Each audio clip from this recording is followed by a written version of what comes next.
أما بعد قال الله تعالى في القرآن العظيم والفرقان المجيد بعد أعوذ بالله من الشيطان الرجيم بسم الله الرحمن الرحيم كتب عليكم الصيام كما كتب على الذين من قبلكم لعلكم تتقون புகழ் அனைத்தும் ஏக இறைவனாகிய அல்லாஹ் ஒருவனுக்கே உண்டாகுமாக.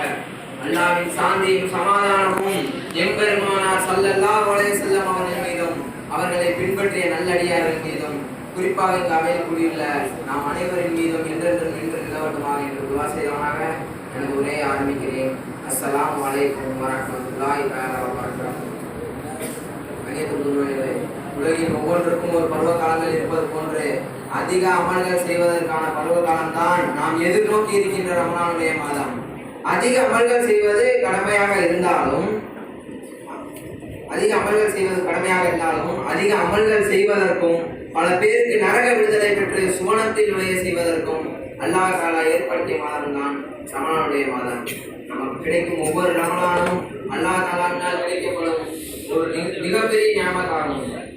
ஒரு அடியான் தன் வாழ்நாளில் எத்தனை ரமலானை பெறுவான் என்பதை அல்லாஹ் தஆலா நிர்ணயித்துள்ளான். நாம் பெறும் ஒரு ரமலான் நமது மறுமை வாழ்வை ஈடேற்றமாக்கி விடலாம்.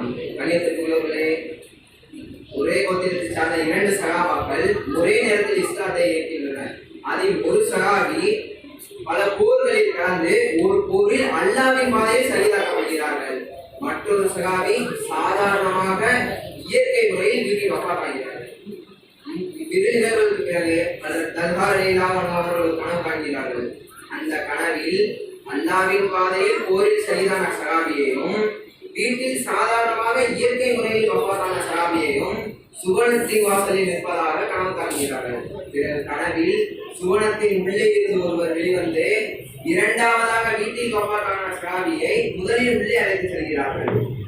பிறகு சிறிது நேரம் கழித்து அல்லாஹ்வின் பாதையில் ஷஹீதான சஹாபியை உள்ளே அழைத்து செல்கிறார்கள். இவ்வாறு கனவு கண்டவர்கள் தல்வார் ரலியல்லாஹு அன்ஹு அவர்கள் தாம் கண்ட கனவை நபி ஸல்லல்லாஹு அலைஹி வஸல்லம் அவர்களிடம் சென்று கூறுகிறார்கள்.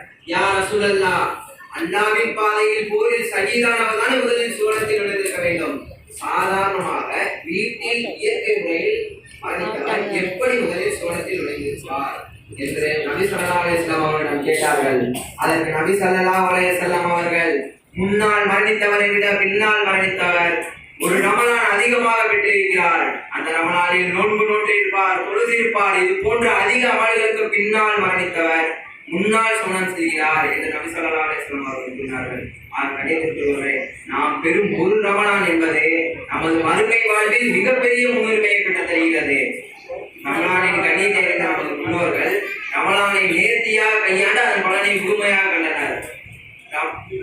நமது முன்னோர்கள் வயோதிகமான சூழ்நிலையிலும் நோன்பை விட துணிந்ததில்லை. அக்ஸப் இப்னு கைஸ் ரலியல்லாஹு அன்ஹு அவர்கள் வயோதிகமான காலத்தில் தங்களது வயோதிகத்தின் காரணமாக நோன்பை விட்டு விடுங்கள் என்று சொன்னபோது, நான் மறுமை என்ற நீண்ட பயணத்திற்காக தயார் செய்து கொண்டிருக்கிறேன். நோன்பை விடுவதனால் அல்லாஹ்வின் தண்டனையை தாங்குவதை விட நோன்பு வைப்பதனால் ஏற்படும் முதல் சிரமம் லேசானது என்று கூறினார்கள்.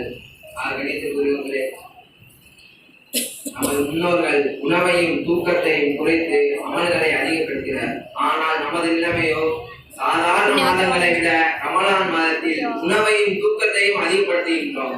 பகலெல்லாம் பசித்திருக்க வேண்டுமே என்று சகரில் தயிர் வாழைப்பழமுடன் ஒரு முழுமையான உணவு, பிறகு எண்ணெய் பலகாரங்களை எதையும் விட்டுவிடக்கூடாது என்ற அடிப்படையில் அஸ்ர் முதல் மகரிப் வரை ஊர் முழுக்க அலைந்து எண்ணெய் பலகாரங்களை வாங்கி இஃப்தாரின் போது கஞ்சி குளிர்பானங்களுடன் ஒரு முழுமையான உணவு, பிறகு சிறு ஓய்வு, பிறகு தராவிக்கு முன் டீயுடன் ஒரு சிற்றுணவு, பிறகு தராவிக்கு பின் இரவு சாப்பாடு. ஆக சாதாரண நாள்களில் 3 வேளை உண்ணோம்னா கணக்கிட்டு பாருங்கள். ரமலான் நாள்களில் 4-5 வேளை உண்டுவிட்டு நான் விரதம் இருக்கிறேன், நான் நோன்பு மேற்கொள்கிறேன் என்று வெளியில் பெருமை அடித்துக் கொள்கிறோம். சாதாரண நாள்களில் 7-8 மணி நேரம் தூங்கும் நாம் கணக்கிட்டு பாருங்கள். ரமலான் நாள்களில் 10-12 மணி நேரம் தூக்கத்தில் கழிக்கிறோம். ஆனால் நமது முன்னோர்களோ இமாம் ஷாஃபி ரஹ்மத்துல்லாஹி அலைஹி அவர்கள் பகலில் ஒரு குர்ஆன் இரவில் ஒரு குர்ஆன் என்ற மீதம் முழு ரமலானில் 60 முறை முழு குர்ஆனையும் கத்தம் செய்வார்கள்.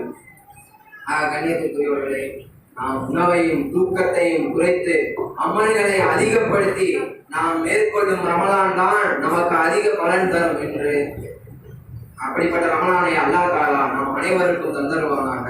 வாஹிரு தஅவானா அல்ஹம்துலில்லாஹி ரப்பில் ஆலமீன்.